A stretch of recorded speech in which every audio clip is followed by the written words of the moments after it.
Welcome everybody to the 1021 show, Disney Madness. I'm back. I'm in the new 1021 studio. Super excited.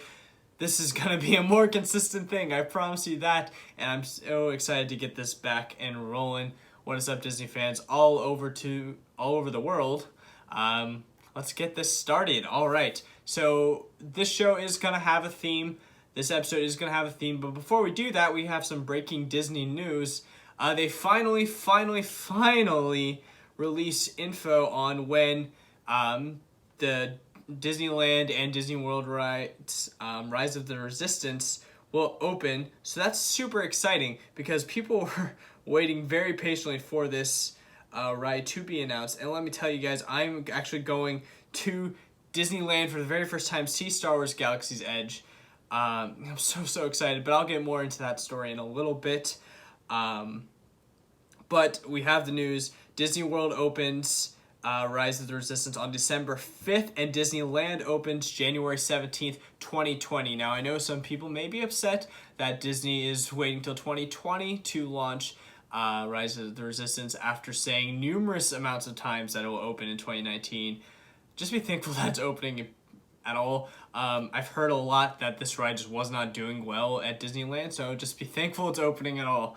I'm super excited, although I won't see it in a couple weeks when I'm at Disneyland. July 26th and 27th, I'll be at Disneyland for those who want to come out and see me. I know this podcast isn't that big, this channel's not that big, but if you're listening, if you happen to be at Disneyland that day, come tweet at me, say hi at Berkan Dincer official or at the 1021 co. Say hi. I want to say hi to you because if you're listening to this, I'm already super grateful to you. But besides the point, December 5th, Disney World, January 17th, Disneyland. Other housekeeping stuff, the Lion King album has just released, the full album. I know some people like to wait until they've seen the movie.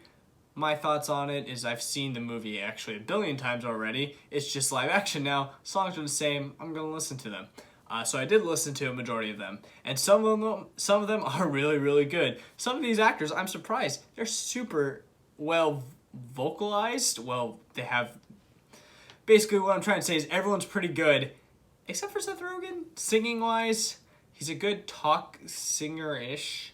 There's some notes where I went, oh, but other than that, I've heard he's a huge highlight of the movie. Of course, that movie comes out July 18th.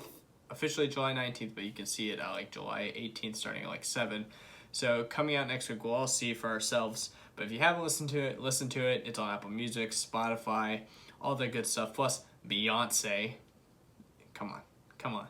All right. Now, these episodes are going to be themed. And so I actually wanted to theme today's episode on Toy Story. Because Toy Story 4 has been out now for a few weeks. Now, everyone should have seen it by now. I'm still going to try to stay away from spoilers because this isn't really a Toy Story 4 movie review type podcast. It's just Toy Story. We're going to be talking about Toy Story Lands. And I say lands because I have, as of May, have been to 3. What I thought was all of the Toy Story lands. However, I'm missing one in Shanghai. So I'm not going to talk about Shanghai. But I am going to talk about the other 3 and my thoughts on them. I genuinely loved going to each of them, so I'm excited to share my thoughts. And I'll start with Disneyland Hong Kong. Disneyland Hong Kong was my first experience with Toy Story Land, and I was really surprised. First of all, Disneyland Hong Kong, and I'll make a whole other podcast episode on Disneyland Hong Kong, but the first thing you gotta know is it's super chill there. Super low crowds. I went in there and everyone's telling me, oh, it's a high volume day. There's going to be a lot of guests. Don't be discouraged. I go the entire day. The longest I waited was like 15 minutes. So I don't know if I consider that high crowds. I think that's a very rare day in the States or Disneyland Paris. So that was pretty incredible. So I got to experience Toy Story Land with very minimal crowds, which was just a huge thing for me. Especially this being my first experience with Toy Story Land. I actually went to this Disneyland Hong Kong June 2018, literally a week and a half before it opened in Orlando. So I was super excited about that. When you walk in, it's very nice because it's different. They do a good job of kind of staying away from the other park. Like, it's obviously still in the park. It's not a huge effort to get to the land, but once you're in Andy's backyard. It's great. You're submersed. Immersed. The only thing that really bugged me about it was the fact that, I don't know, Disneyland Hong Kong, one of its coolest features is it's in the mountains. It's hard to get to, but it's in the mountains. The mountains were cool everywhere except Toy Story Land, and the trees and scenery was cool everywhere except Toy Story Land again, because it kind of takes you away from the idea of you shrink down to a toy side. That's the only complaint. They had an Al's Toy Barn for a toy store or a gift shop, which was super cool, which is something I wanted them to actually have in Disney World. Is I wanted an Al's Toy Barn because I felt like it would have been this cool, or I always thought it'd be kind of cool to go relive an iconic part from Toy Story 2, and I always thought that'd be kind of cool to shop in Al's Toy Barn, so I'm glad I got to experience that. It's a tiny, tiny store. Like, it's no bigger than the studio that I'm shooting in right now, so it's not like there's a lot there. And the merchandise wasn't what I was hoping for. I was hoping for a nice, clean Toy Story Land shirt, maybe a hat. Wasn't really what I was expecting or hoping for. But I was glad that they made the effort and put it in there in general. Ride-wise, it's different than Disney World. It's different. They have the RC Racer, a different type of Slinky Dog ride. The Slinky Dog ride, the name's slipping from my mind. I'm so sorry. But it pretty much spins you around instead of a roller coaster. And then they have the Toy Soldier parachute drop, so you go up and it drops you like a parachute. That's more for the younger side of adults. I will say my complaint with that ride is it's super, super weather sensitive. If there's even a slight chance of rain, they can't run it. Normally with some rides, even if it's raining, you're fine, but a single drop, it's shut down. There's a chance of that, shut down. So it's hard to ride. And plus, it wasn't that great anyway. But RC Racer, you know, if you're familiar with Toy Story, you know RC Racer. He's the car, the remote control car that Woody and Buzz ride in Toy Story 1 to get back into the moving truck. That ride was super cool. It's kind of like the pirate ship rides that swings up and down, except it was RC and the speeds were a little bit different. So it'll accelerate and then it'll be fine, and then it'll accelerate again. It'll go pretty high. It was honestly, it was really cool. And it's something I kind of hoped they would have in Disney World. Fortunately, they don't, so I'm probably not going to ride it again. But it was a nice ride, and it wasn't better than Slinky Dog's Dash, so I wouldn't replace it with that. But it was a really cool touch, and I'm glad that they made it unique enough from that. Other than that, everything was pretty much the same. The layout was almost the same. It wasn't too big and it wasn't too small, so it was nicely spaced, so you weren't just trapped in Toy Story Land, and it wasn't in like a corner of the park. But the entrance is Woody saying hello, similar to Disney World, and then the exit, it's Rex saying goodbye. Now, Disneyland Paris is the next one. I went in December 2018, and Disneyland's Paris, Toy Story Land was a disappointment, to be completely honest with you guys. It was essentially, when I just referenced how Disneyland Hong Kong, I liked that it wasn't just put in a corner. This one felt like it was pretty much shoved in a corner.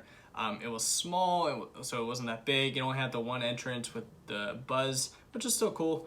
But the rides were RC Racer and the parachute drop. So the rides were fine. It's just so crammed into this like corner, and it does a terrible job of immersing you in, because once you're in, you look around, you see Crush's Coaster, you see France, so the Ratatouille ride, you see all these different things taking you out of the land. And that's my biggest thing with these lands, is when I go into them, especially if it's a childhood favorite, I want to be immersed into the land and the story and the characters. I don't want to think about Ratatouille or Finding Nemo or anything like that. I just want to think Toy Story. It's like when I go to Universal Studios, they do an amazing job with Jurassic Park. You go in and Jurassic Park, that's all you can see. There's trees surrounding the other areas, Jurassic Park, except for the instance where you can see the Hogwarts castle. But that brings me to my next point. Once you're in Hogsmeade, that's all you see is Hogsmeade, and it's perfect. That's all you need. Or Diagon Alley, or Galaxy's Edge. I'm assuming, I haven't been there. I'll let you know in a couple of weeks. But Pandora, once you're in Pandora, it's just Pandora. You can't see anything else, and it's perfect. that is the thing that I'm looking for with these lands, these very specific lands. And Disneyland Paris, I get it opened in like 2013 or something like that. I get that. I get that was the first one in the world. And maybe it was just like a fuel process. Like, let's see if this is going to be something we want to expand on. But I feel like you shouldn't be doing that in parks. Disneyland Paris is a high visited park.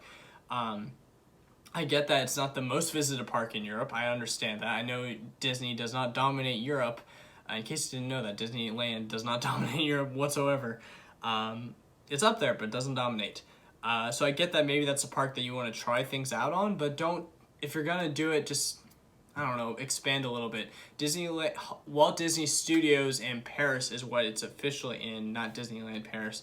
But the park itself is kind of small, so I understand that maybe there wasn't enough space, but I just wouldn't have put it, it's just such a weird thing to cram. And so I didn't really like it that much.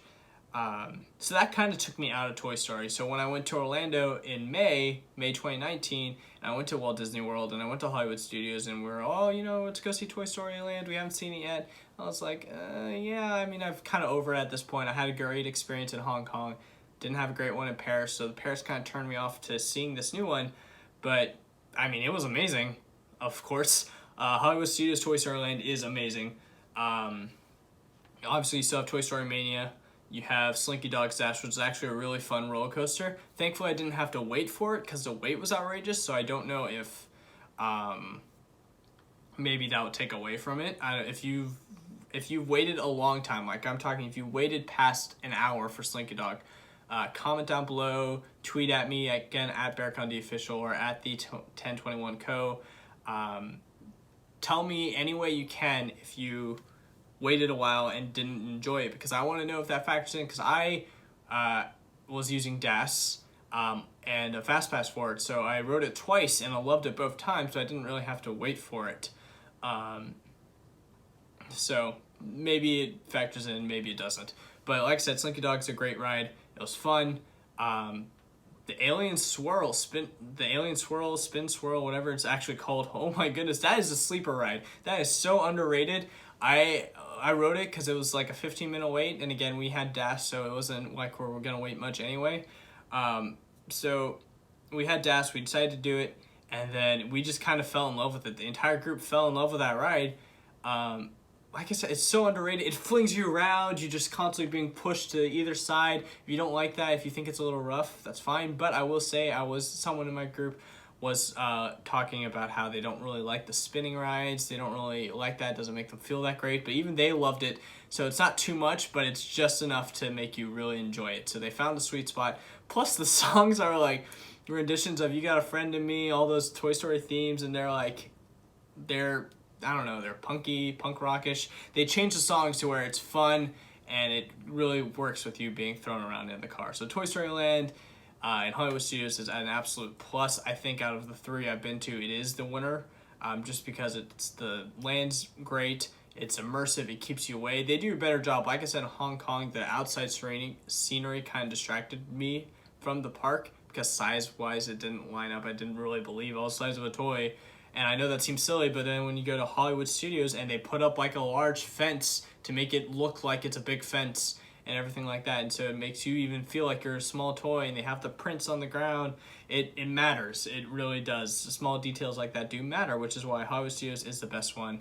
Also, the rides were just better. But like I said, RC Racer was an amazing ride. No knock to that. But the other couple rides in the lands in Paris and Hong Kong weren't that great. So the fact that every ride in Toy Story Land Hollywood Studios was great is a real difference maker. So that's all I have on Toy Story. Again, I am going to Disneyland in a couple weeks, July 25th and July 26th and 27th. I'll be in the park. And I just really quick want to talk about why I'm going, because it honestly, when I found out, I literally just wanted to cry. My girlfriend, my amazing girlfriend, Allison Cope, she decided that the best thing for me was to go to Disneyland for my birthday. We were talking about wanting to go on a trip, but we were thinking maybe it wouldn't work out. Maybe it's too expensive. Disneyland California is by far the most expensive park I've seen for Disney. Of course, I haven't been to Shanghai, I haven't been to Tokyo, but compared to Hong Kong, Paris, and arguably Disney World, it is absolutely the most expensive park, most expensive stay, most expensive flight. So I wasn't really getting my hopes up with a trip out there. And then I come to work. Allison and I share the same job, location, business. She Skypes me, hey, come see me, I need to talk to you. Go, she's like, hey, I have like a pre-birthday surprise. My birthday's July 30th, in case you wanted to wish me happy birthday. Fishing for a little birthday comments there. Nah, not really. If you want to give me a gift, just subscribe to this channel, subscribe to this podcast. That's all you need to give me. But anyway, she calls me over and she gives me this letter, and and basically in this letter, which I carry around in my wallet everywhere because I'm so touched by it, it says, I know you deserve the best, and I know you really want to go to Star Wars and see Galaxy's Edge and go to Disneyland. So I got together all your closest friends, your family, your loved ones, and we all threw in a pot. We all threw money in a pot, and we got you an all expenses paid vacation to Disneyland in California, Anaheim. And I was so overwhelmed with emotion. She's done this to me before, just never with all my loved ones involved. She's surprised me like that before. She's always like, oh, don't expect a big surprise. It's little, it's small, and then wham, big. So I mean, I'm incredibly thankful. So I wanted to take the time in this first episode, the revamped Disney Madness, to shout her out and explain that story, and again to invite you guys all to come say hi to us. I'll be there. Allison will be there. Nick, the old host from Disney Madness, will be there, and it's gonna be a great time. I wish I could go back for a D23. I wish, but that's kind of a goal of this, is that we'll get to a place where we're invited to go to D23 and have like a booth and stuff like that, so I can meet you guys. Again, we haven't really gone anywhere yet. We haven't really done much. This is just the start, and this is all just hopeful dreams. So we'll see one day. I'd love to just do this for a living. Just talk about Disney every week. Talk to fans about fellow Disney fans about Disney and everything like that. Go to the parks, talk about what's new in the parks. I mean, that's an absolute dream. So if you want to support that dream, or if you sympathize with that dream, just follow, subscribe, follow me on social medias and everything like that, and you can help me get on my way. And yeah, that's really all I have for today. Thank you guys so much for watching. If you're watching on YouTube, thank you so much for listening. If you're listening to the podcast, and again, I'm super excited to get going, and I'll see you guys next time.